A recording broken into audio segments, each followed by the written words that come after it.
누르는 판타지 세계에 사는 젊은 남자였는데 나이에 비해 매우 강했습니다. 그리고 마을 사람들에게 매우 인기가 많았습니다. 그는 육체 노동을 하는 일을 했지만 그의 상사조차도 그의 일에 감탄했고 그가 최고의 일꾼이었기에 그에게 한마디의 불평도 하지 않았습니다. 어느 날 일당을 받고 집으로 돌아가려던 참에 갑자기 근처 동굴에서 여자의 비명이 들렸습니다. 상사가 위험할 수 있다며 가지 말라고 했지만 그는 곧바로 달려갔습니다.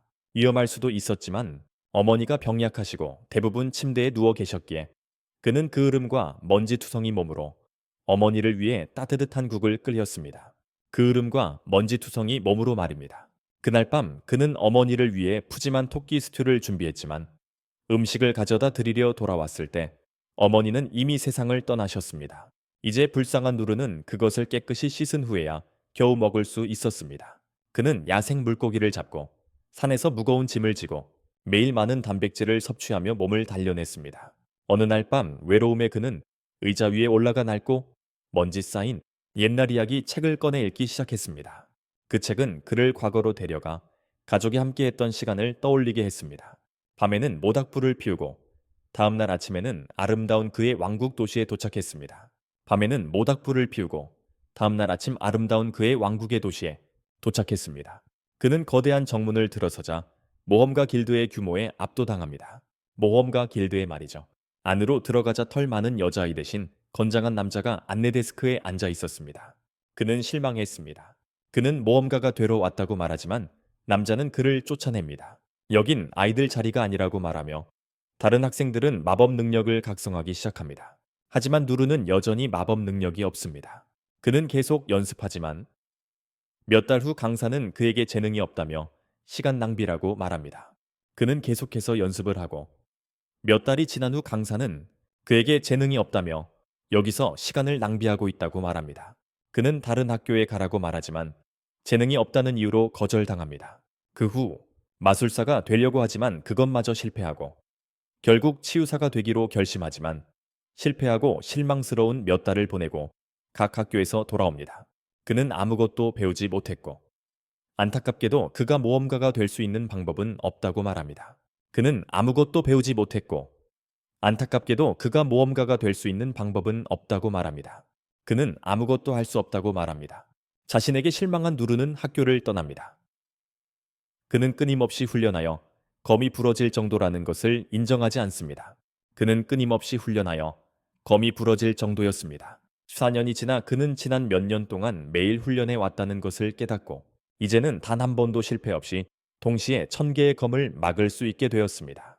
이렇게 열심히 노력했는데도 새로운 기술을 전혀 배우지 못했지만 그는 여전히 모험가 길드로 향하기로 합니다. 이번에는 그의 기술 목록을 본 한 어린 소녀가 그에게 훈련 학교에 가보라고 조언합니다. 누르는 그가 그러고 싶어 하지 않을 거라고 말합니다. 놀랍게도 누르는 즉시 무거운 짐을 나르고 길을 잃은 고양이를 찾고 계속해서 매일 밤 훈련합니다. 그는 간호일도 하고 노인들을 위해 요리해 드리는 등 돌봄일도 합니다. 이 모든 일을 하면서도 훈련을 계속하고 실제로 사람들을 도울 수 있는 모험가로서 일하는 것을 행복해하는 것 같습니다. 그는 사람들을 도울 수 있는 모험가로서 일하는 것을 행복해하는 것 같습니다. 그는 모험가들을 향해 돌아보더니 리더의 머리에 도끼를 내려칩니다.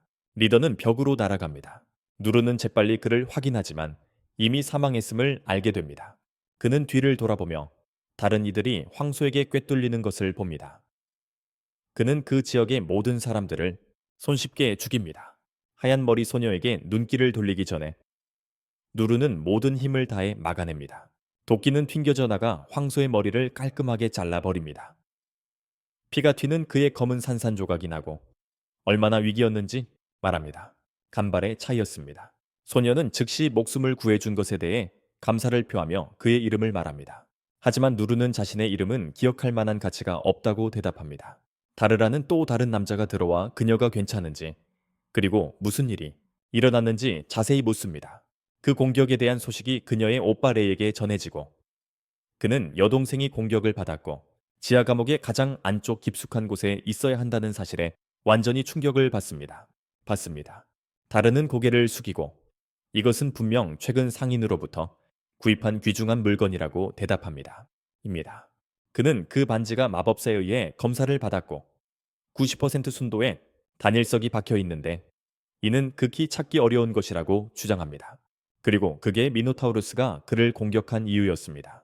그는 그 모노스톤이 이웃 적국 대리의 저주를 받았다고 믿습니다.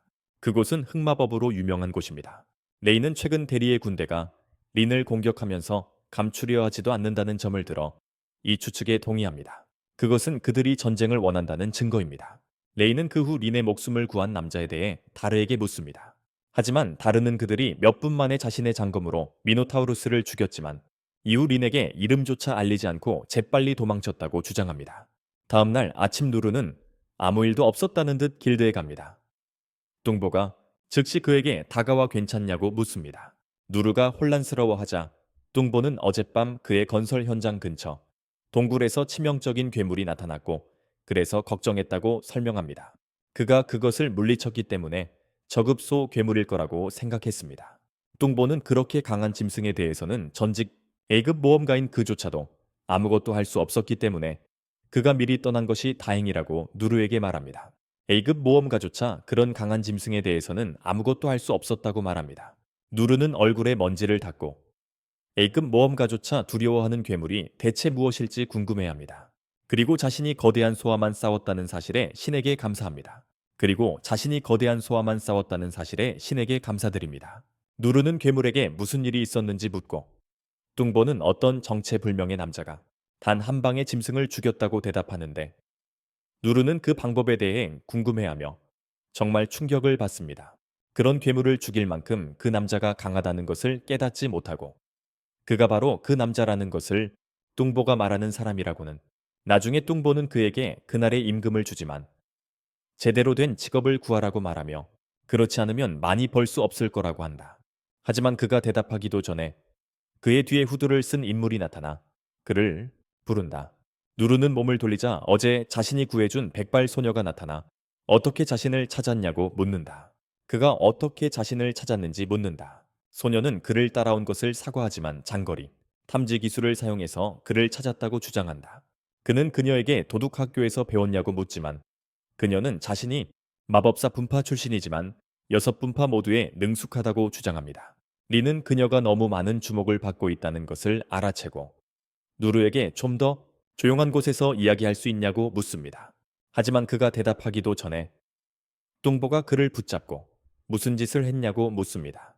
누르는 자신은 아무 잘못도 하지 않았다고 대답하고 리는 방음벽을 치고 그에게 함께 가자고 합니다. 두 사람은 길드를 나와 거리를 지나 황량한 곳으로 가는데 그녀는 그에게 자신의 목숨뿐 아니라 많은 시민들의 목숨까지 구해줘서 정말 고맙다고 말합니다. 하지만 그는 많은 시민들의 목숨도 구했습니다. 누르는 아직 자신의 힘을 모르고 그녀가 매우 재능이 있다고 말합니다. 그리고 자신의 개입으로 그녀의 계획을 망쳤을지도 모른다고 말합니다. 그녀는 사실이 아니라고 말하며 그가 도와주지 않았더라면 아마 거기서 죽었을 거라고 말합니다. 그녀는 그에게 도움에 대한 보답을 하고 싶다고 말하지만 누르는 즉시 그녀의 고마움으로 충분하다고 대답합니다. 하지만 리는 그렇게 쉽게 물러서지 않고 자신이 이곳에서 지위가 있는 사람이며 아버지도 직접 감사를 표하고 싶어 할 것이라고 말합니다. 그는 다시 거절하고 귀족의 보답을 거절하는 남자를 이해하지 못하는 리는 충격을 받습니다. 귀족으로부터 그녀는 그에게 무엇이 걱정되는지 묻고 심지어 자신의 아버지가 원한다면 많은 땅을 주겠다고 말하지만 누르는 계속해서 그녀의 제안을 거절합니다. 그는 그녀에게서 아무것도 필요 없다고 말하는데 이 때문에 그녀는 눈물을 흘립니다. 그의 도움에 대한 보답을 해야 한다고 느끼기 때문입니다. 그녀는 그가 자신의 감사를 받아들일 때까지 이곳을 떠나지 않겠다고 말합니다. 그것은 그에게 치유학교 분원의 강사 중 한 명에게 똑같이 했던 때를 상기시켜 줍니다. 그때 그는 마침내 그녀의 아버지를 만나기로 동의하지만 과도한 보상은 받지 않겠다고 합니다. 과분한 보상은 사절합니다. 이것만으로도 그녀는 충분히 행복했고 마법을 사용하여 자신과 그를 모두 숨긴 채 도시를 걸어 그녀의 저택으로 돌아갔다.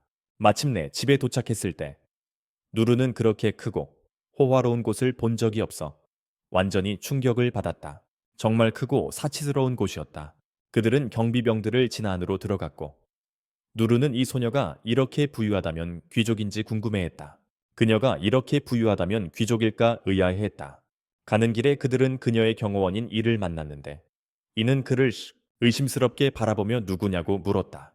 리는 그가 자신의 목숨을 구해준 사람이라고 말했고 그녀는 즉시 마음이 누그러지며 그들을 영주님께 데려다 주겠다고 말했다. 그들은 이를 따라 갤러리를 지나가다가 누르가 노란 갑옷을 입은 남자를 발견합니다. 창을 휘두르며 창을 겨누며 누르에게 누구냐고 묻습니다. 그가 린의 손님이니 물러서라고.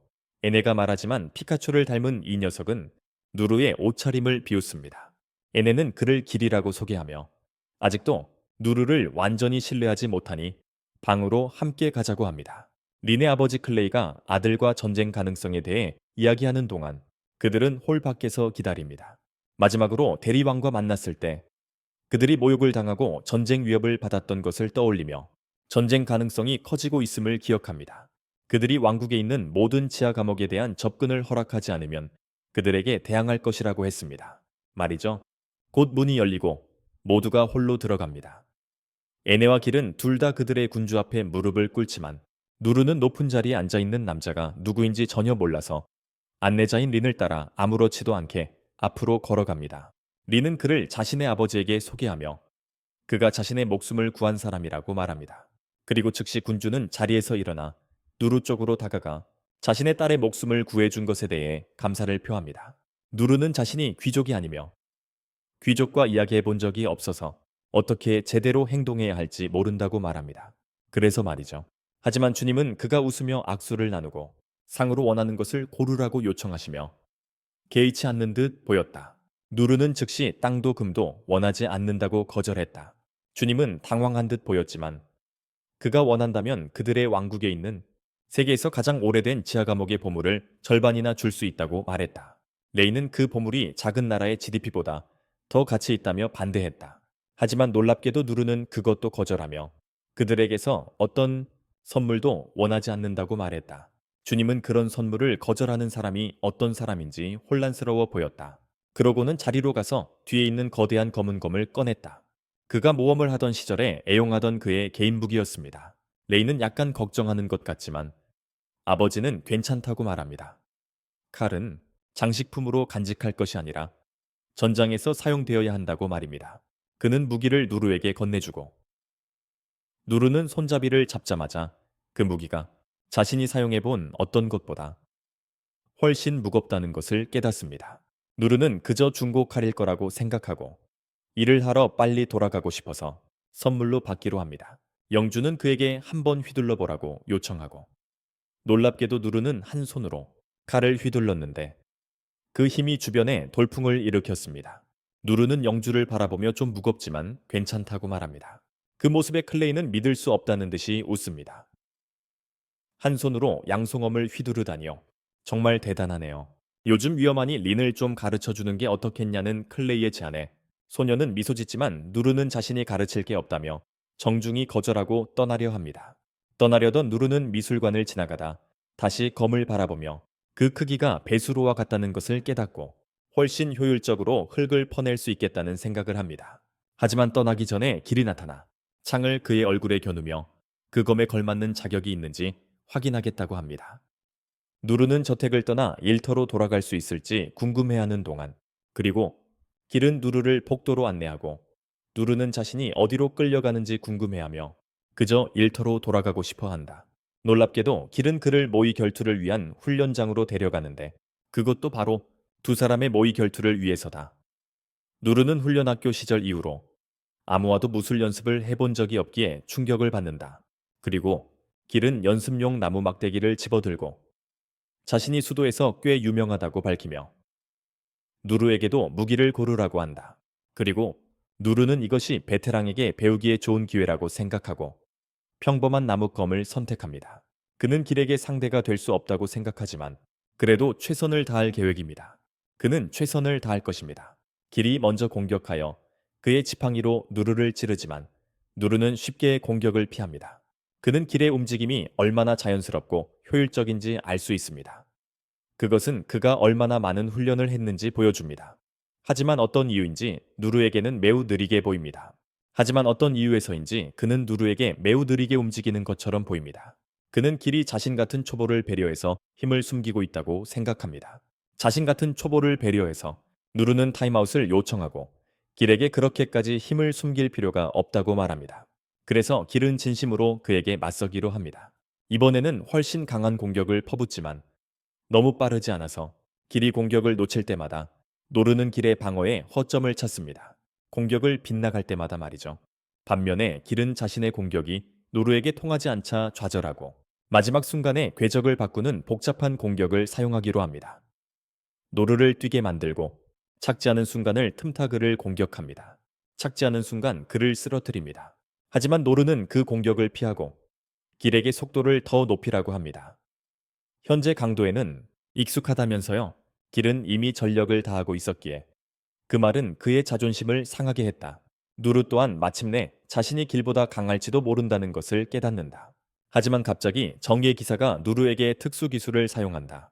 공격은 위험할 정도로 가까이 다가오지만 먼지가 가라앉자 누르는 길의 앞에 없다. 그는 공격을 피하고 옆으로 이동했다. 하지만 길의 공격의 파괴력을 본 후 그는 즉시 더 이상 싸우지 않겠다고 선언하고 그곳으로 궁궐을 떠난다. 하지만 그의 기량은 다른 기사들 사이에서 엄청난 논란을 불러일으켰다. 그들은 그가 그들의 대장의 특수 공격을 피할 수 있다는 것을 믿을 수 없었다. 그들은 누르가 살아남은 건 길이 연습용 창을 들고 있었기 때문이라고 믿습니다. 그렇지 않았다면 그의 재능으로 누구든 쉽게 이길 수 있었을 테니까요. 그 말을 들은 길은 침울한 표정으로 과거를 회상합니다. 그는 언제나 창을 다루는데 재능이 있었고 강자들을 찾아 왕국 곳곳을 돌아다녔습니다. 그리고 그들을 무찔렀죠. 그에게 제대로 된 도전을 할 사람은 아무도 없었고 길은 지루함을 느꼈습니다.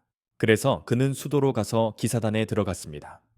인간보다 강한 괴물들과 싸우기 위해서요. 하지만 괴물들조차 그의 힘과 기술에는 상대가 되지 않았고 그의 지루함은 계속되었습니다. 계속되었다. 그러던 어느 날 그는 빈둥거리고 있는데 그의 스승이 찾아왔다. 그가 젊은 시절 길을 가르쳤던 스승이었다. 길은 너무 강한 것이 지루하다며 자신처럼 강한 상대와 싸우며 즐기고 싶다고 투덜거렸다. 스승은 언젠가 제자 중에 자신을 뛰어넘는 자가 나타날 것이라고만 말했다. 길은 그런 사람이 자신이 살아있는 동안 나타나기를 바랐다. 그것만이 그의 지루함을 달랠 유일한 방법일지도 몰랐기 때문이다. 이제 길은 미노타우루스를 한 방에 베어버린 남자를 생각하며 복잡한 생각에 휩싸인다. 그의 머릿속은 온통 복잡한 생각뿐이었다. 그는 처음 순간부터 놀이 흥미로운 사람이라는 것을 알았지만 그의 힘에 대해서는 특별한 것을 감지할 수 없었습니다. 하지만 그들이 스파링을 할 때 그는 놀이 생각보다 훨씬 강하다는 것을 알게 되었습니다. 놀이 그에게 더 빠르게 하라고 했을 때 그는 인간이 생존할 수 없다는 것을 알면서도 그에게 음속보다 빠른 특수 공격을 사용했습니다. 놀이 그 공격을 피했을 때 길은 패배감을 느꼈고 게다가 놀이 그걸로 싸움을 끝냈습니다. 길은 그가 자신의 부하들 앞에서 그를 난처하게 하지 않기 위해 그렇게 했다고 생각했고 떠나기 전에 그는 다음 만남을 기대한다고 말했습니다. 떠나기 전에 그는 다음 만남을 기대한다고 말했습니다. 그리고 가기 전에 그는 다음 만남을 고대하고 있다고 그에게 말했습니다. 그건 놀이가 그에게 강해지라고 말하는 방식이었어. 이제 길은 마침내 자신의 삶을 조금 더 즐겁게 만들어 줄 사람을 찾았다고 생각해. 재밌게. 반면에 노른길이 자신을 얼마나 높이 평가하는지 전혀 몰라. 그는 전에 자신의 궁극기 공격을 마지막 순간에 피하기 위해 신체 강화와 깃털 발걸음 기술을 사용했고 단 1초만 늦었어도 죽었을 거야.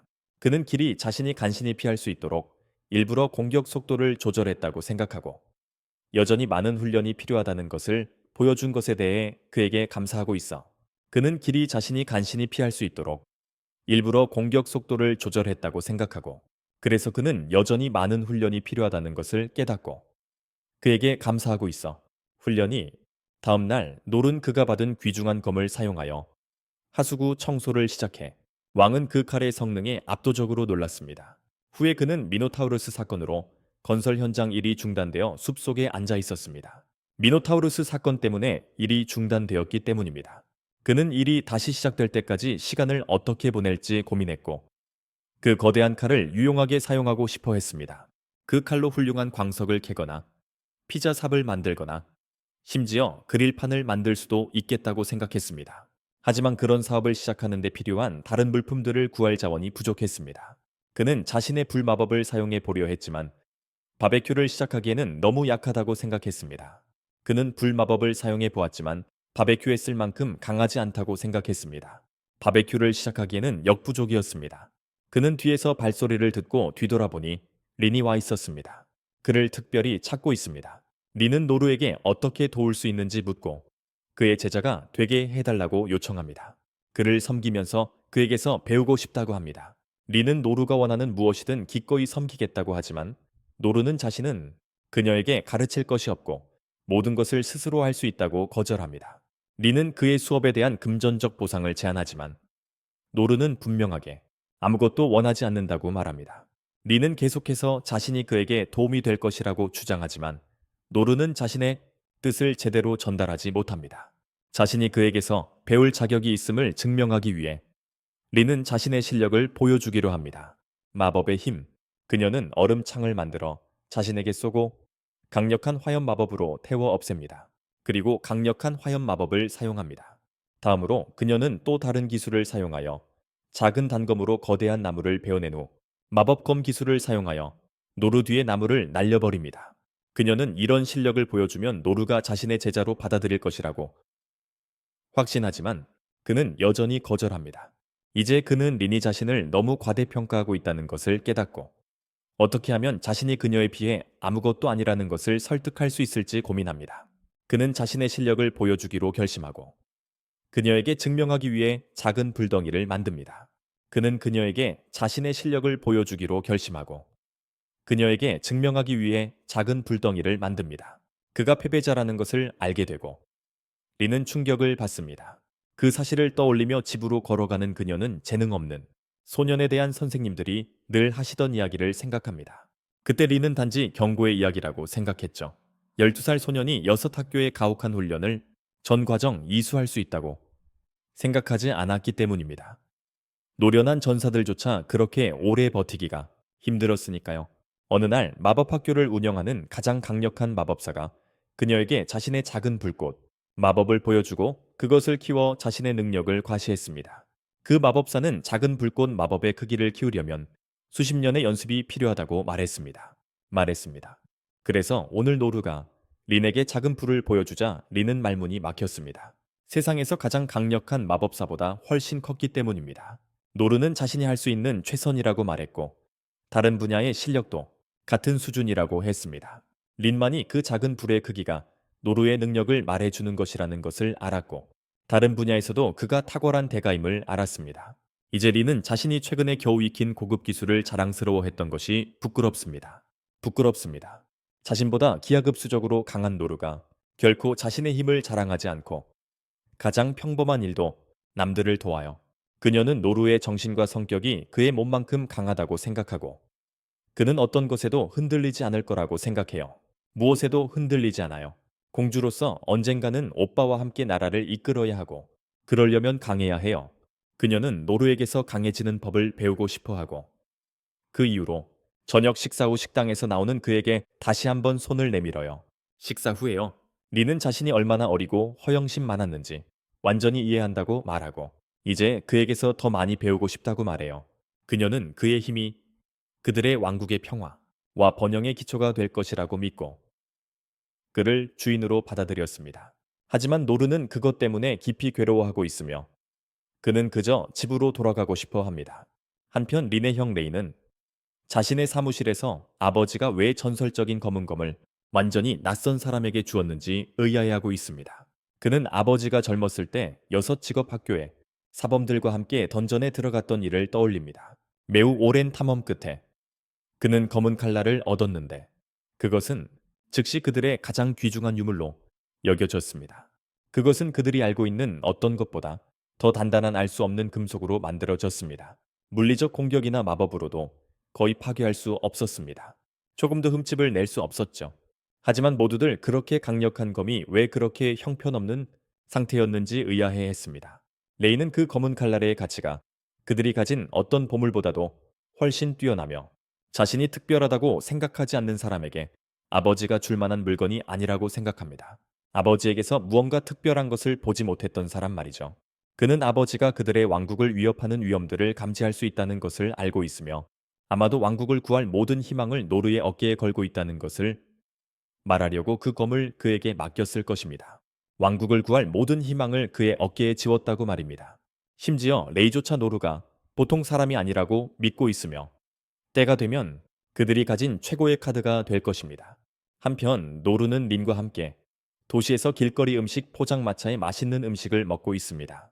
린은 그의 제자 역할에 완전히 몰입했고 그는 그녀에게 자신이 그녀의 스승이 될 자격이 없다고 말하고 싶어 합니다. 그는 길드에 가면 그녀가 자신의 초라한 모습을 보고 더 이상 자신을 따라다니지 않을 것이라고 생각합니다. 그를 따라다니지 않을 것이라고 생각합니다. 그들이 길드에 도착하자마자 뚱보는 노르에게 왜 공주와 함께 있는지 즉시 질문합니다. 너무 복잡하다고 노르가 말하자 뚱보는 그들의 사생활을 존중해 주기로 합니다. 비록 노르가 뚱보에게 조언을 구하고 싶어 했지만 말입니다. 그러자 뚱보는 그들이 무엇을 원하는지 묻고 노르는 두 사람을 위한 의뢰를 받고 싶다고 말합니다. 두 사람을 위한 의뢰입니다. 린이 B급 모험가이기 때문에 뚱보는 그녀가 노르와 파티를 이룬다면 도시 밖으로 나가 고블린 사냥을 할 수 있다고 말합니다. 노르는 이 말을 듣고 깜짝 놀랍니다. 그는 고블린을 연습 상대로 사용하는 진짜 모험가들에 대한 이야기만 들어왔기 때문입니다. 그가 마침내 그렇게 하는 날이 왔다는 사실이 믿기지 않습니다. 하지만 그는 린의 높은 계급을 이용하고 있다는 사실을 깨닫습니다. 그는 그녀를 원했지만 말입니다. 그냥 그를 내버려 두었어요.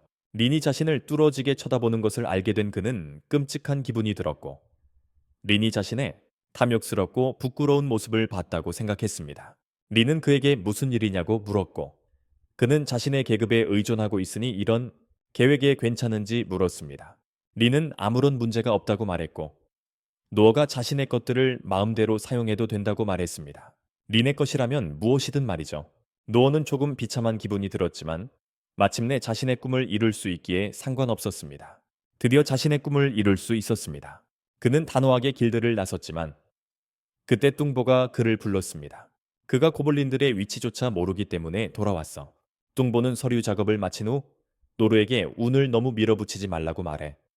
왜냐하면 고블린이 하급 몬스터일지라도 여전히 위험할 수 있기 때문이야. 그는 지도에 그들의 위치를 표시하고 최근 그들의 수가 줄었다고 말해. 그는 노르에게 보상으로 자신이 죽인 고블린의 오른쪽 귀를 가져오라고 부탁하고 그를 내보내. 노르와 린은 짐승의 숲에 들어가고 노르는 전에 본 적 없는 곳이라 놀라. 자신이 온 남쪽과는 나무들이 다르다고 린에게 말해. 그는 린에게 자신이 온 남쪽 지역의 나무들과는 다르다며 이야기해. 그녀는 그에게 생태계에 대한 간략한 강의를 한다. 노르는 그녀에게 고블린에 대해 묻고 린은 그것들이 작은 괴물이라고 말한다. 과일과 작은 생물들을 잡아먹지만 개체수가 매우 빠르게 증가한다. 개체수가 한계를 넘어서면 숲이 더 이상 그것들에게 충분한 과일을 공급할 수 없게 되어 인간 마을을 공격한다. 그래서 모험가 길드는 사람들을 보내 개체수를 줄이지만 고블린도 생태계에 이롭기 때문에 멸종시키는 것을 금한다. 노르는 린의 지식에 감명받고 자신이 그녀에게 가르칠 것이 거의 없다고 생각한다. 그녀에게 노르는 린의 지식에 감명받고 자신이 그녀에게 가르칠 것이 더 적다고 생각한다. 그녀에게 숲의 더 깊은 곳으로 계속 걸어가지만 린은 자신의 감지 능력에도 불구하고 고블린의 흔적을 찾을 수 없습니다. 하지만 린은 어딘가에서 무언가를 감지하고 노르에게 그것을 확인해 봐야 한다고 말합니다. 숲속으로 더 깊이 들어갈수록 어두워지고 주변의 안개도 더욱 짙어집니다. 짙어지기 시작합니다. 린이 괴물을 감지했던 곳에 도착한 했지만 아무것도 없습니다. 린은 괴물의 기척이 사라졌다고 말하지만 노르는 나무숲의 바스락거림에서 이상한 것을 감지합니다. 노르는 앞을 보고 공중에 떠 있는 반쯤 먹다 남은 고블린의 시체를 발견합니다. 그리고 갑자기 땅에 떨어집니다. 린은 즉시 마법을 사용하여 배후의 인물을 밝히려 하고 거대한 녹색 괴물이 임의 붉은 수정을 받고 나타납니다. 노르는 충격을 받고 헐크의 사촌이냐라고 묻고 린은 그것이 고블린 황제라고 말하려 합니다. 하지만 말을 더듬거리고 노르는 괴물이 고블린이라는 말만 듣습니다. 그는 고블린의 평균 크기가 이 정도라면 실제 모험가들이 훈련용으로 쓴다면 정말 대단할 거라고 생각하며 당황합니다. 고블린 황제는 맨손으로 나무를 뽑아내며 크게 포효하고 린을 겁에 질겁니다. 그녀는 고블린 왕조차도 쉽게 상대할 수 없는 재앙급 몬스터라는 것을 알고 있고 고블린 황제는 그보다 훨씬 강하다는 것을 알고 있다. 그녀는 고블린 황제가 자연적으로 발생한 몬스터가 아니라 금단의 실험을 통해 만들어진 인공적인 존재라는 것을 알고 있다. 그녀는 그것을 두려워하고 노루는 그녀가 강력하지만 이전에 몬스터와 싸워본 적이 없을 거라고 생각한다. 그는 상대가 단지 고블린일 뿐이니 걱정하지 말라고 그녀에게 말한다. 그의 말은 그녀에게 용기를 주고 그녀는 어쩌면 노루가 이 정도 수준의 몬스터가 이미 여기에 있다는 것을 예상하고 그래서 이곳에 오는 것을 그렇게 기대했던 것이 아닐까 생각한다. 그녀는 고블린을 물리칠 수 있다는 확신을 가지고 그의 옆에 자세를 취한다. 황제는 스승과 함께 있습니다. 고블린 황제는 양손에 나무 기둥을 들고 그들에게 돌진합니다. 노루는 첫 공격을 맞고 받아치고 두 번째 공격도 받아냅니다. 역시 그 후 고블린 황제는 엄청난 힘으로 그를 구석으로 몰아넣으려 하지만 노루는 여전히 받아치며 제압합니다. 이로 인해 고블린의 균형이 무너지고 리는 바람과 얼음 마법으로 공격하려 합니다. 하지만 고블린은 놀라울 정도로 민첩하여 그녀의 모든 공격을 피합니다. 고블린 황제는 나무를 그녀에게 던지지만 노르가 막아냅니다. 그는 린에게 괜찮냐고 묻고 린은 그에게 고블린에게 집중하라고 말합니다. 누가 더 많은 나무를 그에게 던지고 있다. 노르는 계속해서 나무들을 막지만 이제 지쳐가고 있다. 린은 고블린 황제가 입는 작은 상처들이 비정상적으로 빠르게 치유되는 것을 알아채고 이마에 있는 붉은 만화석이 그 이유라고 생각한다. 갑자기 고블린 황제는 노르에게 한꺼번에 세 그루의 나무를 던지고 그는 한꺼번에 모두 막을 수 없어 당황한다. 다행히 린이 강력한 바람 마법으로 모든 나무들을 날려버린다. 그녀의 공격은 고블린에게 피해를 입혔지만 즉시 상처가 치유된다. 이제 린은 그 괴물을 물리치려면 머리에 박힌 마나 스톤을 제거해야 한다는 것을 확신하지만 노어는 그럴 수 있을지 확신하지 못합니다. 갑자기 노어는 좋은 생각이 떠올라 린에게 아까 사용했던 강력한 바람 마법을 자신의 등 뒤에 날리라고 부탁합니다. 린은 그 마법이 성벽을 무너뜨릴 만큼 강력하다고 경고하지만 노어는 검은 칼날로 그 충격을 흡수하여 고블린 황제에게 반응할 틈도 없이 빠르게 돌진할 계획입니다. 린은 동의하고 그의 등 뒤에 강력한 바람을 날립니다. 노어는 엄청난 속도로 돌진하지만 신체 강화 스킬을 사용했음에도 불구하고 뼈가 부러집니다. 그는 여전히 뼈가 부러졌습니다. 그가 도깨비가 던진 나무를 피한 후 재빨리 자신을 치유하고 높이 뛰어올라 마무리 일격을 날린다. 도깨비 황제가 나무로 공격하려 하지만 노래의 강력한 일격이 나무를 꿰뚫고 도깨비 머리에 만화석을 친다. 만화석이 제자리에서 튀어나오고 놀이 땅바닥으로 구르는 동안 도깨비는 고통스러워하며 비명을 지른다. 그는 일어나 고통스러워하는 도깨비를 보고 그때 린이 안전하게 회수한 만화석을 가지고 그에게 온다. 노른 린에게 이제 혼자서 도깨비를 처리할 수 있겠냐고 묻고 그녀는 그의 요청을 받아들인다. 이다.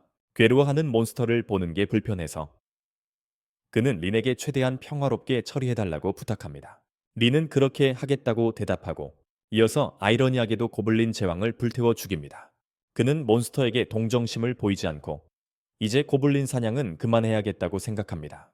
잠시 쉬어야겠다고 생각합니다. 자신이 아직 잡몹 수준의 몬스터에도 대처할 만큼 강하지 않다고 생각하며 다시 숲에 오기 전에 더 열심히 훈련해야 한다고 생각합니다.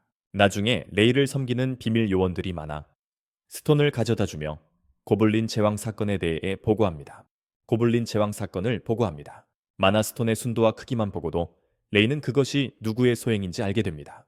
마법 제국에 그는 또한 린과 노루가 엄청난 힘을 가진 괴물을 몇몇의 상처만으로 물리쳤다는 것을 알게 됩니다.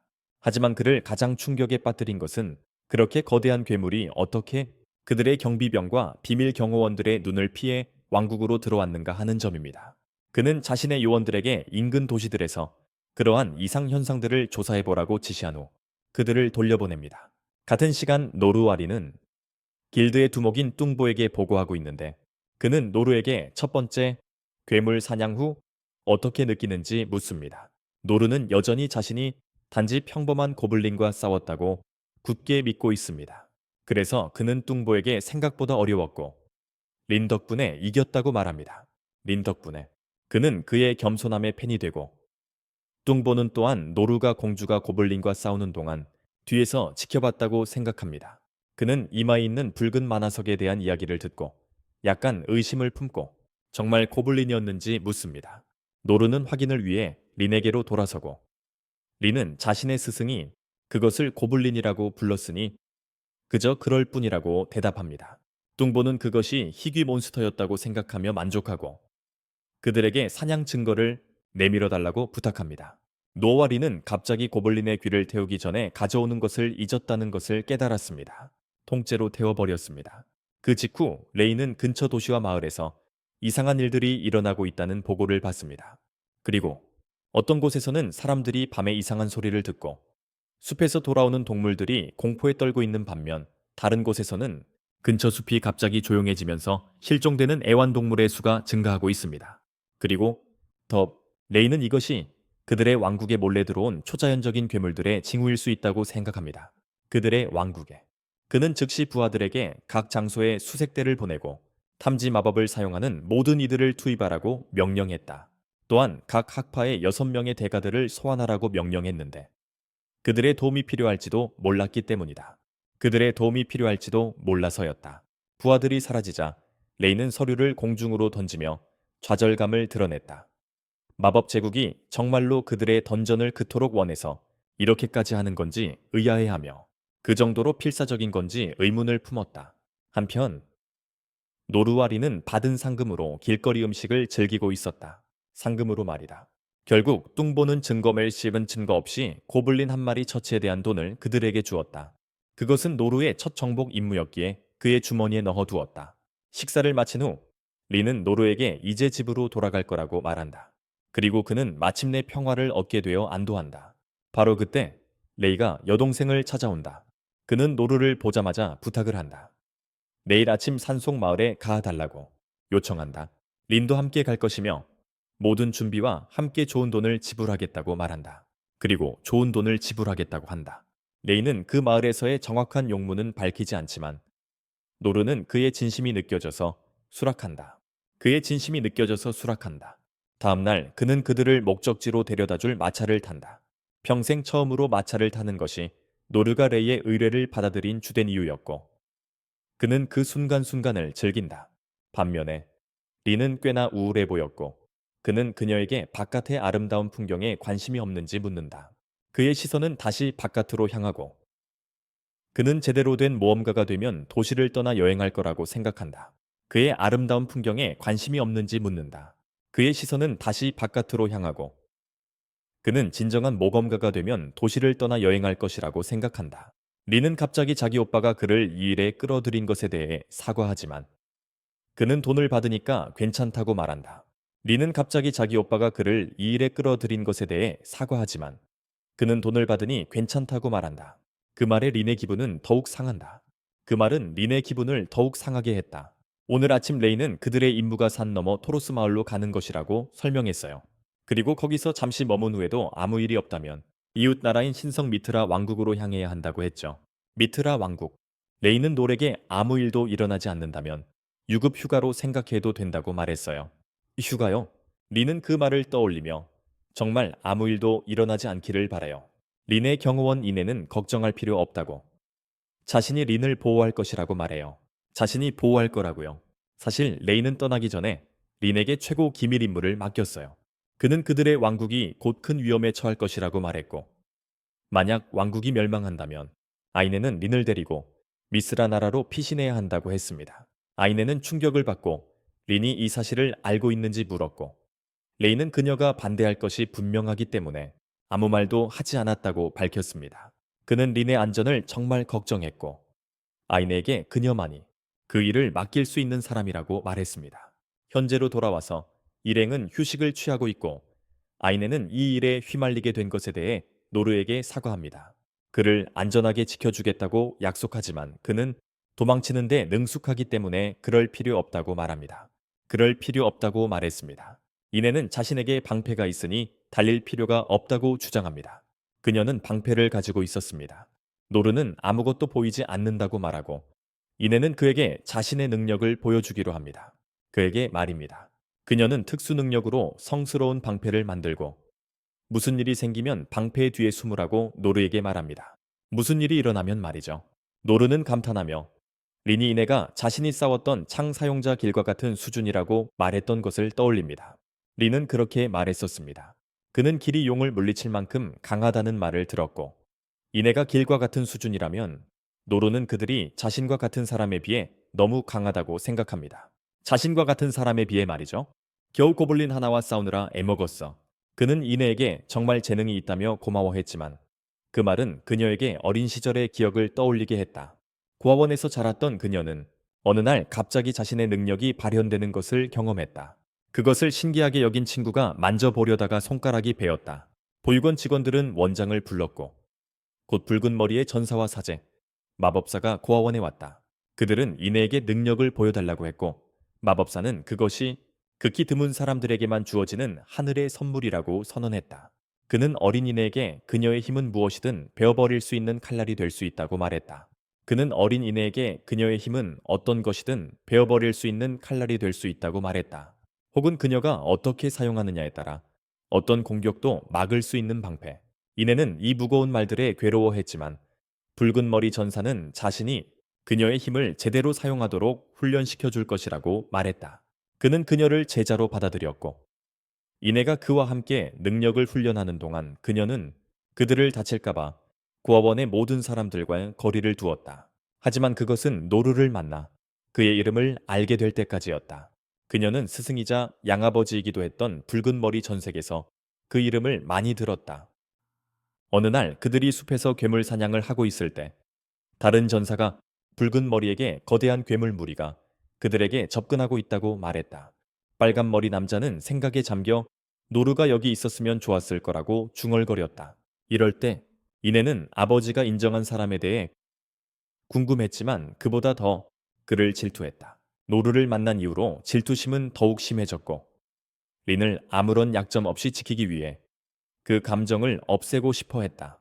그때 노루는 밀밭을 가로질러 이상한 자국을 남기며 움직이는 것을 발견했다. 린은 그것을 듣자마자 마차를 세우라고 했다. 이상한 자국? 린이 이 말을 듣자마자 마차를 세우라고 요청했다. 그녀는 마법을 사용하여 들판에 숨어 있는 것을 드러냈고 그것은 밝혀졌다. 거대한 개구리 박쥐 잡종 괴물이 될 거예요. 동시에 수많은 괴물들이 수도를 공격하고 레이는 전사들과 검사들 그리고 사냥꾼들을 배치하여 최대한 많은 괴물들을 사냥하도록 명령하고 도둑들은 민간인들의 대피를 돕도록 합니다. 클레이 왕은 대리 황제의 말을 떠올립니다. 대리 황제는 그들이 자신의 조건을 받아들이지 않은 것을 후회하게 될 것이라고 말했죠.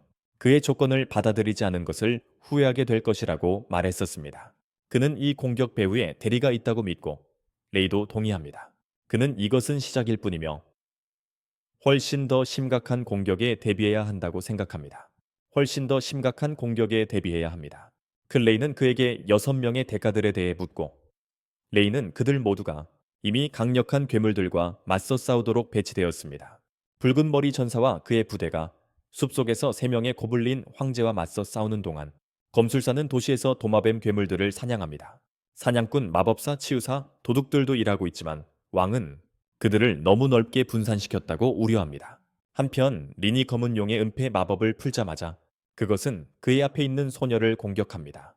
린과 이네는 그 괴물을 흑사병용으로 알아봅니다. 엄청나게 위험하지만 린은 소녀를 보호하기 위해 순간도 낭비하지 않고 그것을 향해 돌진합니다. 그 소녀를 보호할 순간 그는 검은 칼로 용의 공격을 막아내고 이내는 그 소녀가 린이용 주변에 은폐 마법을 풀자마자 나타났다고 말합니다. 린은 그것이 단 하나의 의미밖에 없다는 것을 알고 있습니다. 그 소녀는 틀림없이 괴물을 조종하는 힘을 가진 악마입니다.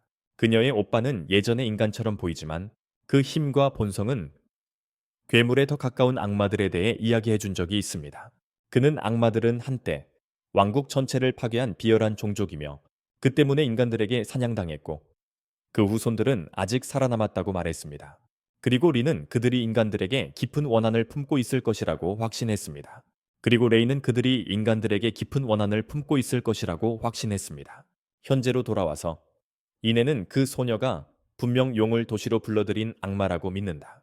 용을 도시로 데려온 악마라고. 린이 주문을 사용했을 때 소녀는 당황했을 것이고 용에 대한 그녀의 지배력이 단 1초라도 약해졌을 때 용이 그녀를 공격했다. 이내는 그런 자를 구할 필요는 없다고 생각하지만 그렇다고 생각 없이 서둘러 도울 필요도 없다고 생각한다. 생각 없이 도와야 할 필요는 없다고 생각한다. 그녀는 그가 여전히 용과 싸우는 것을 보며 그가 무슨 생각을 하는지 궁금해한다. 리는 어쨌든 노루를 도와야 한다고 말하지만 이내는 이미 그를 위한 시간은 지났다고 말하며 그녀를 멈춘다. 이미 그를 위해선 너무 늦었다고 말하며 그녀를 멈춘다. 노루는 그가 싸웠던 고블린에 비해 용이 상당히 느리고 약하다고 생각한다. 그리고 그는 시간만 끌면 린이 도와줄 거라고 생각합니다. 갑자기 용이 그에게 불을 뿜고 노루는 소녀가 맞을까봐 막기로 합니다. 피하자면 소녀가 맞을 테니까요. 하지만 그것은 그가 할 수 있는 최악의 실수였습니다. 공격이 폭발하면서 매우 강력한 독이 공중에 퍼집니다. 노르는 즉시 검은 피를 토하고 눈에서도 피눈물이 흐르기 시작합니다. 눈에서도 말이죠. 그는 엄청나게 치명적인 독에 맞았다는 것을 깨닫고 의식을 잃기 시작했으니 너무 늦은 것 같습니다. 너무 늦었어요. 그는 의식을 잃기 시작했습니다. 그는 쓰러지고 리는 그에게 다가가려 하지만 인이 길을 막습니다. 검은 죽음의 용 근처에 가면 자신만 죽을 것이라고 말하며 장벽을 만듭니다. 죽음의 용 말이죠. 린이 안전한 곳에 도착할 때까지 지키려고 방패를 결합하여 장벽을 만듭니다. 안전한 곳에 도착할 때까지요. 린은 노루를 돕게 해달라고 부탁하지만 이내는 공주를 보호하는 것이 최우선이라며 거절합니다. 최우선 과제는 공주를 보호하는 것이었습니다. 용이 갑자기 독가스를 다시 내뿜자 이내는 즉시 장벽에 방패를 더 추가합니다. 더 많은 방패를 장벽에 추가했습니다. 이내는 공주에게 생존에만 집중하라고 말하지만 리는 여전히 노루를 구하기 위해 정화 마법을 사용합니다. 노루를 구할 수 있기를 바라면서요. 그녀의 마법은 그럴 만큼 강하지 않고 검은 독이 모든 것을 뒤덮으면서 이내는 노루를 구하지 못한 것에 대해 사과한다. 갑자기 검은 용의 발톱 일부가 그녀의 방어막에 부딪히고 독구름이 사라진다. 노루는 심하게 중독되었음에도 불구하고 용과 싸우고 있다. 그런 그를 보면서 이내는 붉은 머리 전사가 어려운 상황에서 노루의 도움을 원했던 이유를 깨닫는다. 그녀는 그가 자신의 목숨을 걸고서라도 사람들을 지킬 최후의 방패라고 생각한다. 하지만 그는 살아남지 못할 거라고 생각한다. 하지만 그녀는 그가 살아남지 못할 것이라고 생각한다. 한편 노루는 용의 공격을 계속해서 막아냅니다. 독가스에도 대응하지만 용에게 공격할 틈을 줍니다. 그에게 공격을 막지만 그가 할 수 있는 건 그뿐이었고 그는 쓰러집니다. 그는 자신의 얼굴에 손을 갖다 대고 독이 묻은 피 자국을 본 후 이번에도 어떻게든 해낼 수 있을 거라고 생각합니다. 어린 시절 모험가 학교 입학에 실패하고 집으로 돌아왔던 기억이 주마등처럼 스쳐 지나갑니다. 그는 어떤 학교에도 입학하지 못하고 혼자서 수련하며 살기 시작했습니다. 다른 날들과 마찬가지로 어느 날 아침 그는 먹을 것을 구하러 숲으로 들어갔습니다. 먹을 음식과 채소를 찾다가 커다란 구멍을 발견하고 집으로 돌아옵니다. 행복한 그가 모든 것을 준비하기 시작하자 자신이 알아보지 못했지만 말라비틀어진 두 개의 식물이 있다는 것을 깨닫습니다. 그도 찌개에 넣기로 합니다. 최대 배탈이 날 거라고 생각했지만 그 후에는 모든 것이 괜찮을 거라고 생각했습니다. 그는 더 틀릴 수 없었습니다. 찌개를 맛본 직후 그는 바닥에 쓰러지고 피를 토하며 무슨 일이 일어났는지 궁금해지네 합니다. 희미한 달빛 아래에서 그는 배운 저급치유 마법을 시전하기 시작합니다. 대체 무슨 일이 일어난 건지. 희미한 달빛 아래에서 그는 배운 저급치유 마법을 시전하기 시작합니다. 치료사들로부터 도움을 받고 집 밖으로 기어 나온다. 아침이 될 때까지 그는 끊임없이 치유 마법을 사용하며 어떻게든 밤을 넘기고 간신히 집 안으로 들어가 독초에 대한 책을 찾기 시작한다. 그는 곧 용의 불이라는 식물을 찾아내고 그것이 어릴 적 어머니가 경고했던 숲에서 가장 치명적인 식물 중 하나라는 것을 깨닫는다. 하지만 그의 상태와 상관없이 그는 훈련을 계속하기로 결심하고 검을 가지고 숲으로 나간다. 거기서 그는 격검 연습을 하지만 약화된 상태 때문에 다시 한번 쓰러진다. 약해진 몸 상태 때문에 다시 한번 쓰러집니다. 그는 다시 한번 자신에게 치유 마법을 사용하고 휴식을 취한 후 깨어났을 때 완전히 건강한 기분을 느꼈습니다. 그는 다시 한번 숲으로 들어가 건강한 음식을 구하려 했고 드래곤 파이어 식물을 다시 발견했습니다. 그는 다시는 같은 실수를 반복하지 않겠다고 다짐했습니다. 하지만 불행히도 변태적인 뱀이 그의 엉덩이를 물었고 온몸에 독이 퍼지면서 그는 다시 한번 의식을 잃고 쓰러졌습니다. 놀랍게도 그는 몇 분 후에 완전히 건강한 상태로 깨어났고 뱀이 죽어 있는 것을 발견했습니다. 그는 죽은 뱀을 집으로 가져가 맛을 보기 위해 먹기로 결정했습니다. 다음 날 아침, 그는 고의로 같은 뱀에게 물리기로 결심합니다. 그리고 이번에는 통증이 덜하고 아프지 않다는 것을 깨닫습니다. 즉, 그는 독에 대한 면역력이 생기고 있는 것입니다. 훈련을 계속하면 새로운 기술을 습득할 수 있을지도 모른다는 희망에 그는 매우 기뻐했습니다. 새로운 기술을 그날 이후로 그는 손에 닿는 모든 독성 물질을 먹기 시작했습니다. 심지어 용의 불꽃 식물 전체를 통째로 삼키기도 했습니다. 때로는 쓰러지고 때로는 피를 토했지만 항상 살아남았습니다. 이겨냈습니다. 새로운 기술은 습득하지 못했지만 피를 토하고서도 계속해서 그저 맛이 좋아서 독이 있는 것들을 먹기 시작했습니다. 현재로 돌아와 그는 모두를 놀라게 하며 다시 일어섭니다. 하지만 그의 마음속에는 제대로 구우면 이 두꺼비가 얼마나 맛있을까 하는 생각뿐입니다. 그는 메스꺼움을 떨쳐내고 그의 몸은 곧 독을 무력화합니다. 한편 그가 어린 소년에게 걸었던 치유 마법은 소년을 유독성 연기로부터 구했습니다. 용은 그 남자가 아직 숨을 쉬는 것을 보고 충격을 받아 그를 발톱으로 죽이려 하지만 크너는 쉽게 지는 사람이 아니어서 괴물을 계속 막아내다가 괴물의 다른 손 발톱까지 부러뜨립니다. 소녀는 그를 놀라움에 차서 바라보며 어떻게 한낱 인간이 눈 하나 깜짝하지 않고 그런 치명적인 괴물과 싸울 수 있는지 의아해합니다. 하지만 크노르는 이 괴물이 사실 용이라는 것을 전혀 깨닫지 못하고 정글팍 두꺼비들이 이렇게 크다고 생각합니다. 용은 마지막 공격을 하기로 결심하고 최대한 많은 독을 뿜기 위해 매이만 심호흡을 합니다. 하지만 크노르는 완벽한 타이밍으로 공격하여 용이 공격하려는 순간 얼굴을 칩니다. 이로 인해 용의 공격이 역효과를 내며 몸이 부풀어 오르고 다른 이들이 놀라움에 휩싸인 가운데 천조각으로 폭발합니다. 크노르는 즉시 뒤돌아서 불안하게 서 있는 어린 소년을 바라봅니다.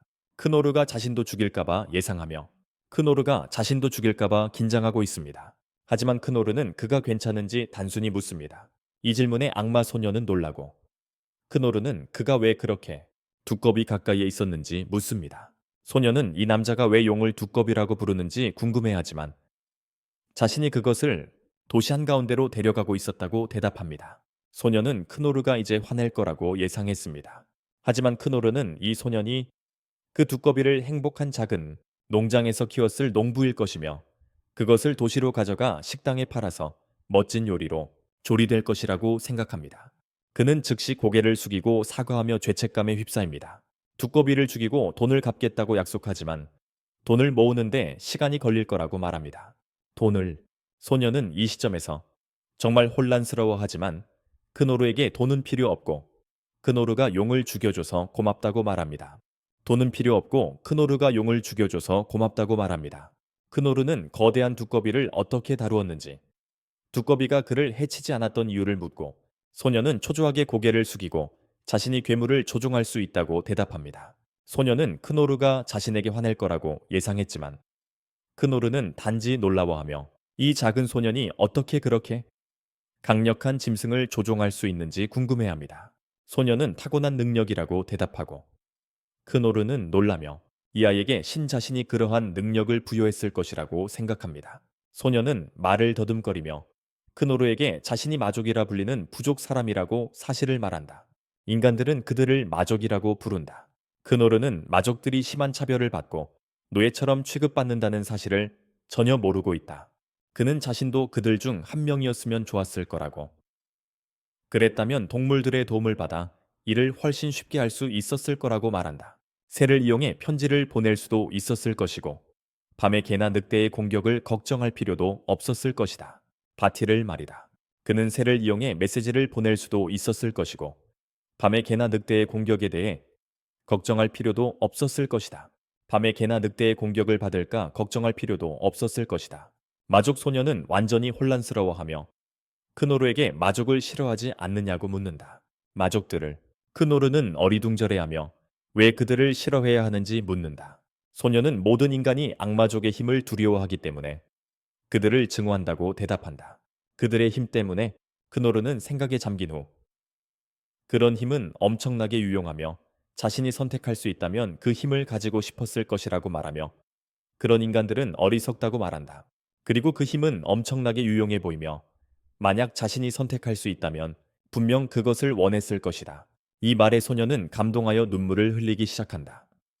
어떤 인간도 그를 고문해야 할 2등 시민이 아닌 살아있는 존재로 대해준 적이 없었기 때문이다. 고문해야 할 존재로 소녀는 크노루에게 자신도 사람들에게 유용할 수 있는지 묻고 크노르는 당황한다. 자신보다 훨씬 재능 있고 능력이 뛰어난 아이가 자신을 그렇게 낮게 평가하는 이유를 궁금해한다. 그 아이가 자신을 얼마나 낮게 생각하는지 의아해한다. 크노르는 그 아이가 혹독한 어린 시절을 보냈는지 궁금해하지만 그의 머리에 손을 얹고 그 아이가 분명 사람들에게 매우 유용한 존재가 될 수 있다고 말한다. 갑자기 아이네아스와 린네가 크노르에게 달려와 그가 괜찮은지 묻지만 크노르는 자신은 소량의 독에는 내성이 있다고 대답하고 이에 린네는 충격을 받는다. 드래곤의 독가스는 단순한 독이 아니라 토양과 나무까지 죽일 수 있을 정도로 세상에서 가장 강력한 독이기 때문이다. 린네는 어떻게 그런 독을 견딜 수 있는지 이해할 수 없고 그럴 수 있는 방법은 하나밖에 없다는 것을 깨닫는다. 그것은 바로 단 한 가지 방법, 오랜 시간 동안. 하지만 그건 불가능합니다. 치유학교의 강사조차도 그 힘을 얻기 위해 40년 동안 끊임없이 수련해야 했으니까요. 갑자기 그녀는 악마 소년을 발견하고 그가 악마라는 것을 의심하지 않습니다. 악마입니다. 그녀는 크노르에게 아이를 어떻게 할 건지 묻고 크노르는 그 아이가 그들과 함께 가기를 원한다고 대답합니다. 불쌍한 아이의 두꺼비 배달을 방해했으니까요. 도시로의 두꺼비 배달을 방해했으니까요. 아이나스는 악마가 파괴를 일으키기 위해 도시로 용을 데려가고 있다는 것을 즉시 깨닫고 그를 날카롭게 바라보며 누가 그에게 명령했는지 묻습니다. 그녀는 그가 어디 출신인지 아느냐고 묻지만 소녀는 길에서 무기를 한 움큼 들고 그들 뒤에 나타나 도대체 용은 어떻게 죽었지? 크노르는 이 남자가 두꺼비가 배달되려던 사람일 거라고 생각하고 배달이 파손된 것이 자신의 잘못이라며 사과하고 그것에 대한 보상을 하려고 한다. 그 남자는 크노르의 태도에 흥미로워하며 왜 자신에게 사과하는지 묻고 자신은 악마 소년을 위해 왔기 때문에 용 따위는 신경 쓰지 않는다고 말한다. 크노르는 이 말을 오해하고 이 남자가 롤로의 보호자이거나 그런 사람일 거라고 생각하며 그가 롤로를 고향으로 데려가려는 건지 묻는다. 그 남자는 악마 소년을 팔아 많은 돈을 벌 것이라고 능글맞게 말합니다. 소년을 그때 갑자기 짝퉁 고조가 무기를 들고 소년에게 달려듭니다. 공격하려 하지만 크노르는 마지막 순간에 공격을 막고 쳐내고 아이나스는 린을 붙잡고 안전한 곳으로 도망칩니다. 그리고 왜 악마를 돕느냐고 묻습니다. 크노르는 롤로가 자신의 친구라고 주장하지만 고조는 그저 많은 돈을 주겠다는 귀족에게 소년의 시체를 가져다 주고 싶을 뿐이라며 신경 쓰지 않습니다. 많은 돈을. 그러자 고조는 다시 크노르를 공격하고 크노르는 모든 공격을 막기 시작합니다. 눈 가리고 있는 남자에게 물러서라고 말하며 공격을 가하는데 그 남자를 다치게 두지 않겠다고 한다. 롤로. 할인된 고조는 이런 도전을 별로 개의치 않는 듯 보이며 재빨리 위로 나타나기 전에 물러선다. 하지만 크노르는 다시 한번 공격을 막아내고 이번에는 적의 무기를 완전히 부러뜨린다. 이 남자는 위험하니 항상 자신의 뒤에 있으라고 에네아가 린에게 말하는 동안 고조는 부러진 무기를 버리고 칼집에서 단검 2자루를 꺼내 크노르를 향해 맹렬하게 공격한다. 크노르는 어떻게든 검의 옆면으로 막아내고 다시 한번 그를 밀쳐낸다. 고조는 이번에는 진심으로 싸우겠다며 즐거워하는 것 같지는 않다. 그리고 다시 한번 검의 납작한 면으로 공격을 막고 그를 밀쳐낸다. 고조는 이번에는 진심을 다할 것이라고 말하며 즐거워하는 것 같지 않다. 그리고 그가 아이를 넘기지 않으면 크노르도 죽일 거야. 롤로를 넘길 준비가 되지 않은 크노르는 충격에 대비하고 고조는 놀라운 속도로 달려들어 크노르가 간신히 검으로 공격을 막아낼 정도였다. 하지만 공격이 너무 강해서 크노르를 밀쳐내고 그 충격패 롤로가 땅에 쓰러졌다. 크노르는 저렇게 마른 남자가 소보다 더 세게 친다는 사실에 놀라고 고조는 자신의 칼이 또 부러졌다는 것을 깨달았다. 그는 다른 칼을 집어들고 다시 크노르에게 달려들어 쉴 새 없이 공격을 퍼부었다. 크노르는 계속 밀려나면서 자신이 단순히 싸움에서 본능뿐이야. 고조는 크노르의 끈기와 그런 치명적인 공격에도 살아남는 능력에 감탄하는 반면 리는 눈가리개를 한 남자가 공격할 때마다 강도를 높이고 있다는 것을 깨닫습니다. 하지만 무릎이 갑자기 그녀 앞에 나타나 방어벽을 만들며 매우 위험해질 수 있으니 물러서라고 말합니다. 그녀는 공격의 강도가 점점 세지고 있다는 것을 알아챕니다. 하지만 무릎이 갑자기 그녀 앞에 나타나 방어벽을 만들며 매우 위험해질 수 있으니 뒤로 물러서라고 말합니다. 그녀는 이 상황이 매우 위험해질 수 있다고 말합니다.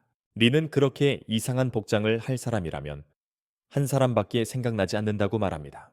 그 사람의 이름은 데드맨 자두이며 전직 S급 몽 안옌덴 모험가였습니다.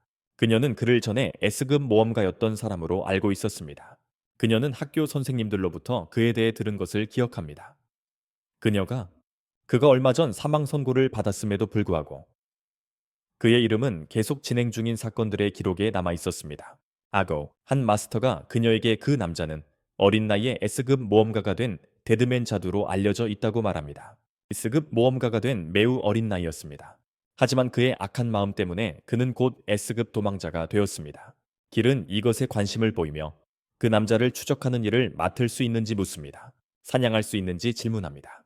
이니즈는 그가 동화책 속의 영웅이었다면 왜 도시에서 쫓겨났는지 질문합니다. 쫓겨났을까요? 한 마스터가 그가 항상 자신의 능력을 선한 이유로 사용한 것은 아니라고 밝혔습니다. 그리고는 시비가 붙어서 한 가족의 사람 36명을 죽였습니다. 그 때문에 많은 사람들이 그의 모험가 카드를 취소하기를 원했습니다. 길에게 싸우는 법을 가르친 파란 머리의 스승은 그 이후로 그는 무슨 일이든 돈이 된다면 어떤 일이라도 가리지 않고 받아들였다고 말했습니다. 그리고 극단적인 예로 그는 혼자서 왕국 전체를 파괴하고 마치 하급 고블린인 것처럼 왕족 전체를 학살했습니다. 그의 만행은 현재로 돌아와서 자두는 계속 공격하지만 그의 저항력에 매번 놀라지는 않습니다. 더는 부러진 검에 대해서도 나쁘게 생각하지 않고 자두에게 자신은 결코 그럴 의도가 없었다고 말합니다. 그것들을 부수고 그에게 갚을 것이다. 자두는 더욱 흥미로워하지만 여기서 일을 끝내기로 하고 부러진 십자가를 공중으로 던지는데 십자가는 붉게 빛나며 즉시 수천 개의 날카로운 금속 말뚝으로 변한다. 노르는 그것들을 모두 상대할 수 없다는 것을 깨닫지만 대부분을 막으려 한다. 대부분을 막아내려고 한다. 하지만 일부 십자가는 그를 관통하여 등을 찌른다. 리는 이대로는 오래 버틸 수 없다는 것을 깨닫고 마침내 개입하기로 한다. 마침내 그녀는 에테르 방패로 자두를 공격하여 노르에게 기회를 준다. 날카로운 십자가 폭격을 막아내는 동안 그는 롤로를 보호합니다. 나머지로부터. 하지만 다행히도 리는 방패로 모든 것을 막습니다. 노르는 도움에 대해 감사를 표하며 공격을 시작하고 방패를 던집니다. 그에게 놀랍게도 이 남자는 매우 민첩하여 전문적인 움직임으로 모든 공격을 가볍게 피합니다. 편안하게 그의 십자가 공격을 방어하면서 그의 십자가 공격을 계속 방어합니다. 그녀는 노르를 돌아보며 이 교착 상태를 어떻게든 벗어나야 한다고 말합니다. 그리고 노르가 공격에 집중하는 동안 자신은 방어를 막겠다고 제안합니다. 방어만, 그는 공격을 이끌 방법을 전혀 몰라. 오직 방어만 할 줄 알지만 방법을 찾기로 하고 땅에 엄청난 크기의 부러진 용 발톱 조각들을 발견합니다. 그는 그녀에게 자신이 말할 때 방패를 내리라고 말하고 작은 발톱 조각들을 한 움큼 집어 자신의 강화 마법을 사용하여 십자가들에 던지기 시작합니다. 강화 마법을 사용해서 말이죠. 십자가들이 파괴되기 시작하니 효과가 있는 듯 보였지만 자두는 이를 이용하여 싸움을 쉽게 끝내려 하고 거의 성공 직전까지 갑니다. 하지만 노래의 놀라운 방어 덕분에 그녀는 구해지고 자두는 또 다른 것을 부숩니다. 갈날, 이 기묘한 남자가 자신의 공격을 막아내는 동안 싸우는 것이 좋은 생각인지 그에게 진지하게 고민하게 만든다. 그는 기습 공격을 다시 시도하지만 노르는 그것을 막아낸다. 자두는 그를 쳐다보며 오늘은 그만하고 떠나겠다고 말하지만 롤로와 함께 있는 한 아무것도 할 수 없고 연기 구름 속으로 사라진다. 모두 안도의 한숨을 쉬지만 롤로는 너무 무서워서 말조차 하지 못하고 노르가 수도 출신이냐고 묻는다. 그는 어떤 사람들이 학살이 있을 것이라고 말하는 것을 들었다며 자신이 상대했던 것보다 몇 배나 강한 거대한 검은 용이 도시를 파괴하기 위해 풀려날 것이라고 주장합니다. 리는 이에 겁에 질려 무슨 일이 있어도 돌아가야 한다고 쉽게 말합니다. 리는 레이가 자신을 지키라고 했기 때문에 돌아갈 수 없다고 주장하지만 수도가 함락되면 자신은 결코 안전하지 않을 것이라고 말합니다. 하지만 노르와 함께라면 여전히 방어할 기회가 있을지도 모릅니다. 노르는 아직 상황의 심각성을 이해하지 못하는 것 같지만 도시로 돌아가기로 동의합니다. 한편 도시에서는 레이가 한 병사가 6명 덕분에 적군의 대부분을 격퇴할 수 있었다고 보고하는 동안 마을에 입힌 피해를 살핍니다. 학교 선생님들과 스파이들은 여전히 더 많은 적을 찾고 있지만 찾을 수 없습니다. 아무도 레이는 이제 어디서 공격받을지 궁금해하며 갑자기 고개를 들었습니다. 병사는 그에게 숲의 사냥꾼들이 그들이 공격할 수 있는 어떤 공중 생물도 보지 못했다고 약속했다고 말합니다. 그 말에 레이는 조금 진정이 됩니다.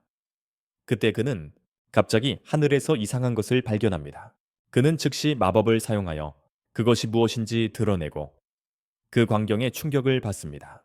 아마도 왕국 전체를 혼자서 파괴할 수 있을 만큼 거대한 검은 용이 나타난 것입니다. 거대한 검은 용의 모습에 그는 충격을 받습니다. 왕국의 수도로 돌아가는 길에 노르는 아버지가 살아 계셨을 때 거인에 대한 이야기를 들려주셨던 때를 생각합니다. 살아있는 가장 강력한 존재 중 하나인 재앙의 용과 그 엄청난 파괴 행위에 대해서 말이야. 말리. 하지만 어떤 모험가 한 명이 모두가 필요로 하는 영웅이 되기로 결심하고 용감하게 용과 싸워 목을 베어 세상을 파멸해서 구했지. 그는 그때 영웅이 되고 싶었던 간절한 마음을 기억하지만 뭔가 잘못되었다는 것을 감지하자 그의 영웅적인 생각은 깨져버린다. 린도 밖을 내다보는데 처음에는 아무것도 보이지 않지만 곧 장벽이 무너지고 거대한 검은 재앙의 용이 도시를 향해 날아오는 것을 발견하고 공포에 휩싸인다. 도시를 향해 마을 사람들은 용이 마을 전체를 뒤덮자 공포에 질려 바라본다. 레이는 용이 이미 자신들 위에 있다는 사실을 믿을 수 없어 공포에 얼어붙은 차에 서 있었다. 용이 이미 그들 위에 있었다. 그는 지휘관에게 마지막으로 잠든 지 겨우 150년밖에 안 되었는데 훨씬 더 오래 잠들어야 하는 용이 어떻게 공격할 수 있냐고 묻는다. 하지만 지휘관은 적국의 왕국이 고의로 용을 깨웠을 것이라고 두려움에 찬 목소리로 대답한다. 레이는 단순한 국가 간의 분쟁에 누군가가 핵폭탄급 무기를 사용할 것이라고는 믿을 수 없었지만 미국과 일본의 역사를 떠올리며 즉시 모든 사람을 신속하게 대피시켜야 한다는 것을 깨닫는다. 단순한 국가 간의 분쟁에 숨쉬는 핵폭탄을 꺼낼 줄은 몰랐지만 미국과 일본의 역사를 떠올리고는 즉시 모두를 신속히 대피시켜야 함을 깨달았다. 다른 교장들은 거대한 짐승을 보고 충격을 받았지만 그것이 무엇인지 깨닫고는 누군가 만화로 모든 출구를 봉쇄하여 대피를 지연시키는 동안 점점 더 많은 괴물들이 나타나 교장 선생님들이 그들을 처리하도록 만들고 있습니다. 시골로 돌아온 리는 길을 잃은 기분이고 아네스는 펼쳐지는 재난을 바라보며 이제 와서 어떻게 할 수 없다며 이미 패배를 받아들였다고 말합니다.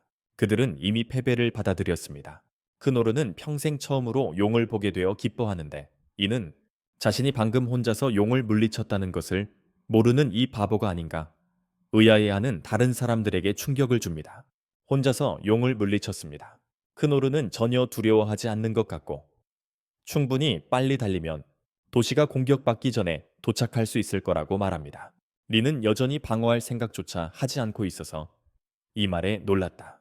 하지만 크노르는 만약 그녀가 그에게 바람의 폭풍을 사용한다면 아마도 그가 매우 빠르게 도시에 도착할 수 있을 것이라고 주장한다. 도시 안으로 돌아와서 왕은 탑으로 걸어가며 만약 그가 잃어버린 던전의 특권을 포기하지 않으면 자신을 쉽게 파괴할 충분한 힘을 가지고 있다는 적국의 왕이 한 위협에 대해 생각한다. 하지만 왕은 그들의 요구를 거절하기로 결정했고 이제 이 모든 죽음과 파괴에 대해 자신을 비난한다. 손에 칼을 든 채로 걸어가며 자신의 어리석음의 결과에 직면하려 한다. 그리고 자신이 할 수 있는 한 용에게 최대한 많은 피해를 입히기로 결심한다. 그 전에 그는 손에 칼을 들고 걸어가서 자신의 어리석음의 결과에 직면하고 그가 죽는다. 시골로 돌아온 크노르는 앞에 있는 아니스의 원통형 방패 앞에 서서 계획을 실행에 옮긴다. 린의 마법을 집중시킬 수 있는 방패다. 모두 준비를 하는 가운데 린은 여러 마법을 동시에 강화시켜 역대 최강의 돌풍을 만들어낸다. 그 돌풍은 크노르를 로켓처럼 하늘로 날려보내고 그는 사라진다. 사라진다. 탑으로 돌아온 왕은 용이 공격을 시작하자 죽음을 맞이할 준비를 한다. 그 공격의 왕은 완전히 압도당하고 지상에 있는 다른 이들은 용이 대륙 하나를 통째로 날려버렸던 자신의 최강 광선을 발사하려 하고 있다는 것을 깨닫는다. 지난번 사용했을 때 그랬다. 하지만 왕은 굳건히 서서 특별한 황금 단검을 꺼내 공격할 준비를 합니다. 모든 교장들은 이 전투가 펼쳐지는 것을 지켜보며 왕이 자신의 모든 생명력을 한 번의 공격에 쏟아부어 용에게 최대한 큰 피해를 입히려 한다는 것을 깨닫습니다. 가능한 한, 하지만 결투를 벌이기도 전에 크노르가 우연히 용을 칩니다. 우연히, 하지만 그 공격이 너무 강해서 용은 하늘로 광선을 쏘고 땅에 쓰러집니다. 왕은 충격을 받아 서 있습니다. 먼지가 가라앉자 용이 일어섭니다. 분노에 차서 크노르를 꼬리로 짓눌러 버리려 하지만 크노르는 간신히 불운하게도 그 앞길에 있던 집들을 평평하게 만들면서 공격을 막아라. 집들을 용은 이에 충격을 받지만 다시 공격하기로 한다. 하지만 이번에는 크노르가 공격을 온 힘으로 막아내 용을 즉시 땅바닥에 쓰러뜨린다.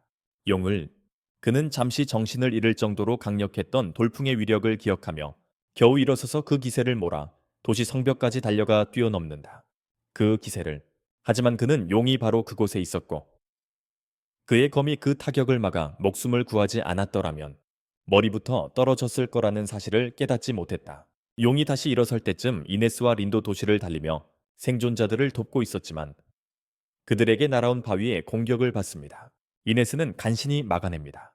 린은 곧바로 일어서서 다가오는 어떤 것이든 맞설 준비를 하고 적은 고블린 왕으로 밝혀집니다.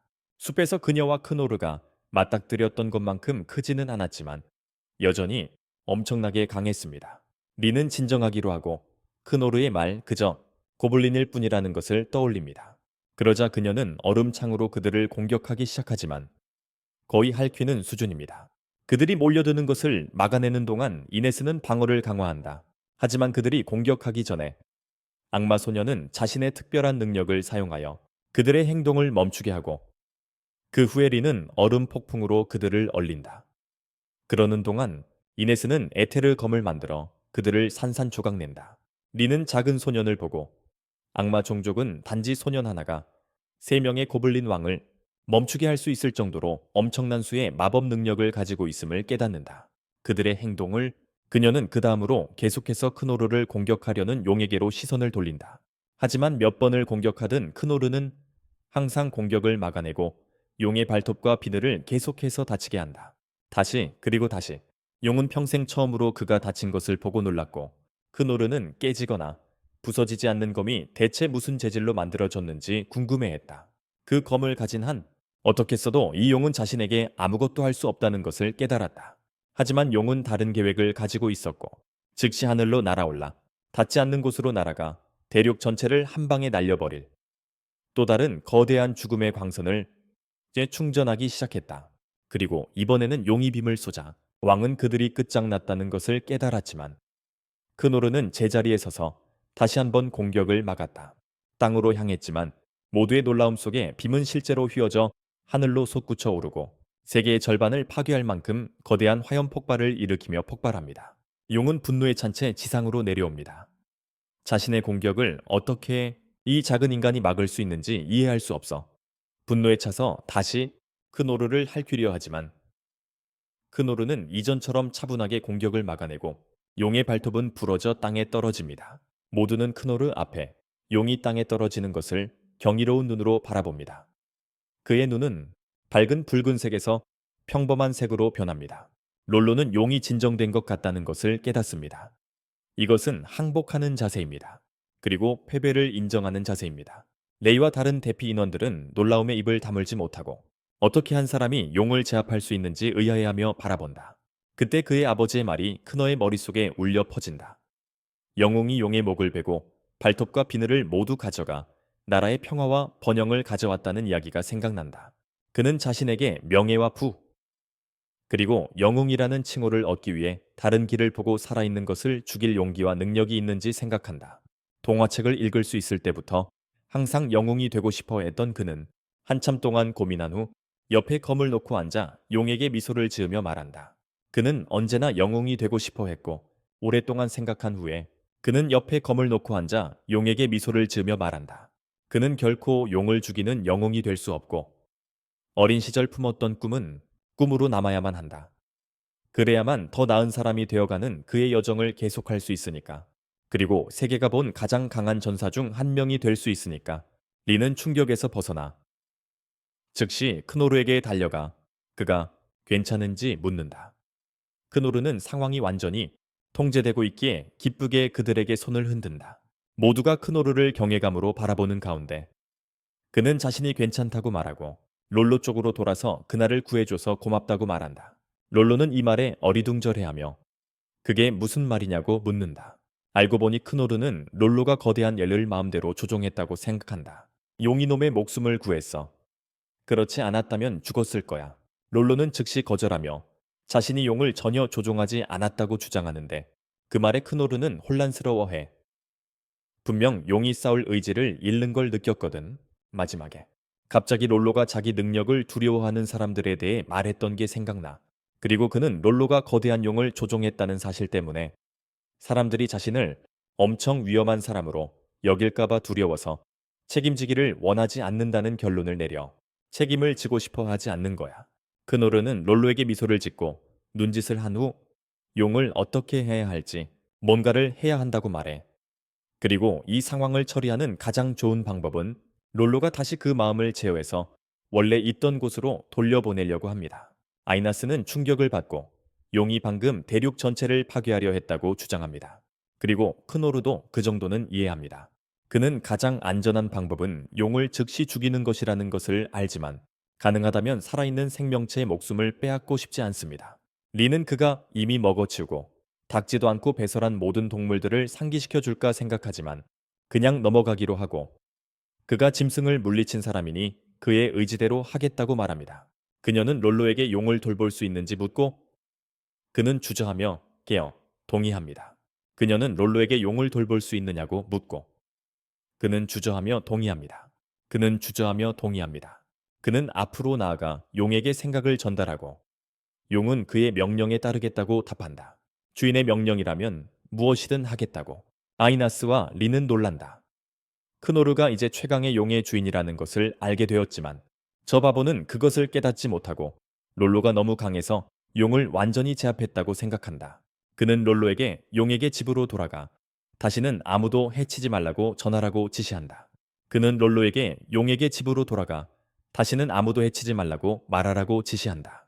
그리고 다시는 아무도 해치지 말라고. 롤로는 뒤를 돌아보며 다시 용에게 말을 걸고 용은 즉시 모든 명령에 복종하겠다고 동의하고 하늘로 날아오르며 형편없는 CGI가 되어 날아간다. 크노르는 짐승이 도시에서 날아가는 것을 지켜보다가 갑자기 나타난 밝은 분홍색 빛을 봅니다. 그 빛이 용을 향해 돌진하며 용을 불타는 살덩이로 만들어 땅으로 떨어뜨립니다. 이게 땅으로. 크노르는 완전히 충격을 받아 누가 이런 일을 했는지 궁금해하며 그것은 적국의 왕이 갑옷을 입고 군대를 이끌고 한 일임을 알게 됩니다. 그의 군대는 온갖 무기를 휘두르는 병사들로 가득 차 있으며 자유의 땅에서 온 중화기를 포함합니다. 왕은 자신의 전략을 얼마나 능숙하게 짜고 레일건을 포함한 마법 무기들을 만들었는지 기억하며 매우 만족스러워 보입니다. 그 레일건은 가장 강한 생명체조차 파괴할 수 있습니다. 그는 이미 용이 왕국을 파괴했을 것이라고 생각하며 그냥 들어가서 자기 군대가 용을 죽이고 모든 사람을 구했다고 주장하면 주민들이 그를 왕으로 선택할 것이라고 생각합니다. 갑자기 그는 근처 옛 언덕 위에 서 있는 많은 사람들을 발견하고 용의 시체로 추정되는 것을 조사하고 있는 것을 봅니다. 그는 롤로나 크노르를 알아보지 못하지만 린을 공주로, 이네스를 전설적인 전사로 즉시 알아봅니다. 그는 그녀가 도시가 완전히 파괴되지 않은 유일한 이유일지도 모른다고 생각합니다. 그는 지금 당장 이네스도 처리하기로 결심하고 레일건에 발포 명령을 내립니다. 그는 지금 당장 이네스도 처리하기로 결심하고 레일건 발사를 명령합니다. 다시 한번 충전되어 크노르와 그의 일행에게 발사됩니다. 이네스는 엄청난 속도로 자신을 향해 돌진하는 거대한 보라색 광선을 보고 충격을 받습니다. 믿을 수 없을 정도로 빠른 속도였습니다. 그녀는 그것을 피할 수 없다는 것을 깨닫습니다. 하지만 다행히도 완전히 미친 녀석 크노르가 다시 한번 위기를 막아내며 광선을 막은 후 하늘로 되돌려 보냅니다. 이네스가 살아있는 것을 보고 왕은 충격을 받고 무슨 일이 잘못되었는지 알아보려고 합니다. 병사들은 조준이 잘못되어 오발 사고가 났을 것이라고 생각하며 사과합니다. 조준이 잘못되었다고 생각하며 크노르는 자신이 무엇을 했는지 깨닫지 못하고 도대체 무슨 빛이었는지 궁금해합니다. 그들이 향해 오고 있고 왜 그렇게 많은 병사들이 갑자기 공격을 개시하려고 준비하는 걸까요? 갑자기 말이죠. 이네스는 마침내 크노르에게 진실을 밝히며 그들의 왕국이 적국 대렉과 전쟁에 돌입했다고 말합니다. 1만 명의 병사들을 상대로 맞설 수 없기 때문이죠. 그들은 1만 명의 병사들을 상대할 수 없어서 말이죠. 1만 명의 병사들을 말이에요. 리는 그들이 현재 위치에서 후퇴하여 그의 오빠 레이와 합류한 후 다음 행동을 결정해야 한다고 제안하고 크노르는 그 계획에 동의합니다. 리는 그들이 현재 위치에서 후퇴하여 형인 레이와 합류한 뒤 다음 행동을 결정해야 한다고 제안했고 크노르는 그 계획에 동의했습니다. 하지만 그들이 움직이기도 전에 또 다른 공격이 그들에게 쏟아집니다. 하지만 이번에는 이네스가 준비되어 있었고 그들 앞에 여러 개의 방패를 만들어 모든 공격을 막아냅니다. 크노르는 이런 상황이 계속되면 움직일 수 없다는 것을 깨닫고 다른 이들이 도망칠 시간을 벌기 위한 계획을 씁니다. 적들을 흩트리는 계획을 세웠습니다. 그는 자신의 전투 능력에 대해 자신감이 크지 않았지만 어릴 적부터 해왔던 일이라 도망치는 데는 능숙하다는 것을 알고 있었습니다. 어릴 적부터 늘 도망치는 데 능숙했기 때문입니다. 그는 꿀을 따려고 했던 시절을 떠올립니다. 하지만 그의 어리석음 때문에 벌들을 짜증나게 했고 벌들이 때로 공격해 그를 쫓아내곤 했습니다. 매일 도망쳐야 했습니다. 매일 도망치는 신세였습니다. 그것에 비하면 이 군대는 훨씬 느릴 것이므로 그는 도망칠 자신이 있었습니다. 도망칠 가능성이 높다고 생각했습니다. 하지만 불행히도 리는 그의 의도를 오해했습니다.